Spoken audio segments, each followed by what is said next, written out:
මම කැමති මේ වෙලාවේ මගේ ජීවිතය තුළින් වාට අත්දැකීමක් දෙන්න. මම ව්‍යාපාරිකයෙක් විදිහට මගේ ගමන පටන් අරගෙන මේ වෙනකොට ලංකාව තුල පමණක් නෙවෙයි ජාත්‍යන්තර මට්ටමින් ව්‍යාපාර කටයුතු පුළුල් කරලා තියෙනවා. මේ ව්‍යාපාර කටයුතු පුළුල් කරනකොට අපිට ජාත්‍යන්තර සම්බන්ධතා ගොඩනගා ගන්න අවශ්‍ය වෙනවා. හැබැයි අපේ ලංකාවේ ඉන්න ගොඩක් අයට තියෙන ප්‍රශ්නේ තමයි මේ ජාත්‍යන්තර සම්බන්ධතා හරිම සම්බන්ධතාවය ගොඩනගා ගන්නේ කොහොමද කියන එක.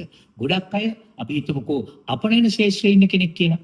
එතකොට ඔබේ ප්‍රොඩක්ට් එක එක්ස්පෝර්ට් මාකට් එකට ග්ලෝබල් මාකට් එකට දාන්න ඕන වුණාම ඔයා බලනවා ඒකට ගැළපෙන බයර්ස්ලා හොයන්න.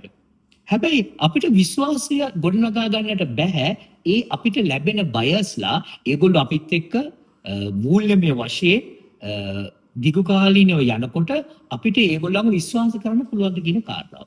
ඒ නිසා ඔයා කරන්න ඕනේ ඔයා ඒ අයත් සමග ඍජුවම සම්බන්ධ වෙලා ඒගොල්ලන්ව හොතට අඳුනගෙන ඒගොල්ලොත් එක්ක අපි පුද්ගලික සම්බන්ධතාවයක් ගොඩනගා ගන්න ඕනේ. ඒ සම්බන්ධතාවය ගොඩනගා ගත්තට පස්සේ තමයි ඔයාට පුළුවන් වෙන්නේ ඔයාගේ ව්‍යාපාරය ජාත්‍යන්තර මට්ටමට පුරුල් කරන්න.